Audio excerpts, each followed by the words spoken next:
சும்மா ஒரு சேனல் சார்பாக அனைத்து நண்பர்களுக்கும் வணக்கம்.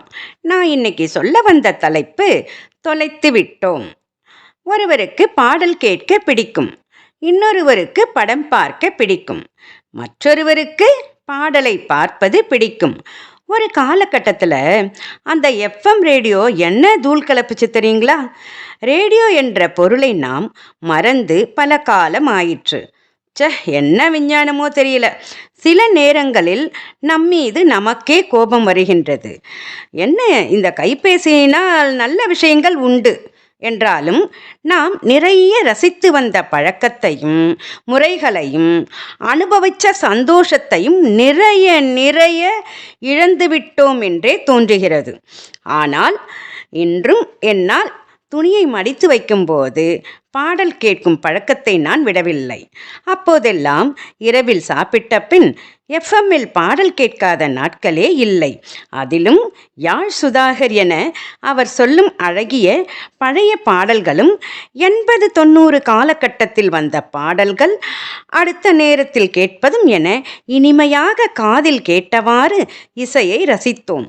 அதில் நம் மனமும் லேசாகி உடலும் புத்துணர்வு பெற்றது.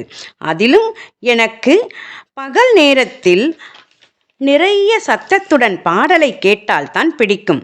ஆனால் இந்த அவசர யுகத்தில் அப்போதும் 24 மணி நேரம் தான் இருந்தது, இப்போதும் அதே நேரம் தான் இருக்கிறது.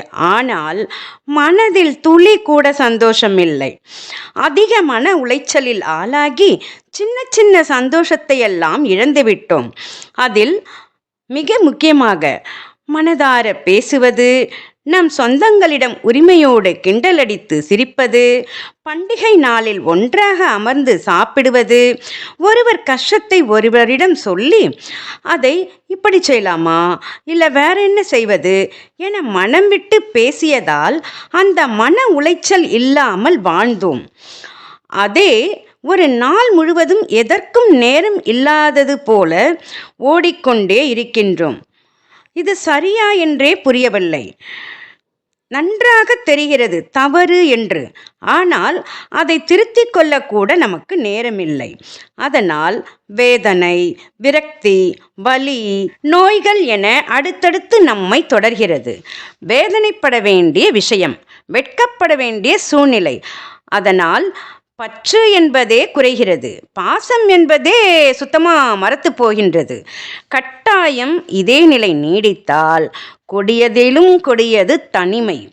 அந்த நிலைக்குத்தான் தள்ளப்பட்டு விடுவோம். அதனால் சகோதர சகோதரிகளே, இன்னும் நம்மை விட்டு போகவில்லை என்றே சொல்வேன், நம்மை விட்டு இன்னும் போகவில்லை என்றே சொல்வேன். அந்த அன்பு, ஆதரவு, அரவணைப்பு, உதவி, உபகாரம், துன்பத்தில் கை கொடுத்தல், ஒருவரின் இயலாமையில் பங்கெடுத்தல் என நம் மனதில் உள்ள இரக்க சுபாவங்களை, எண்ணங்களை, குணத்தை நாம் அடியோடு அழித்துவிடவில்லை. உதவுங்கள், உதவி செய்து பார், துன்பத்தில் கைகோர்த்து தூக்கிவிடு. அப்போது உன் மனம் எவ்வளவு சந்தோஷப்படும் என்பதை வார்த்தைகளால் சொல்ல முடியாது. அது ஒரு வகையான இன்பம், பேரானந்தம். தனக்கில்லை என்றாலும் கொடுத்து மகிழும் போது சந்தோஷப்படும் மனம் இருக்கே, அந்த செயலானது மனதில் துள்ளி துள்ளி ஆனந்தப்படுத்தும் நம் மனதை.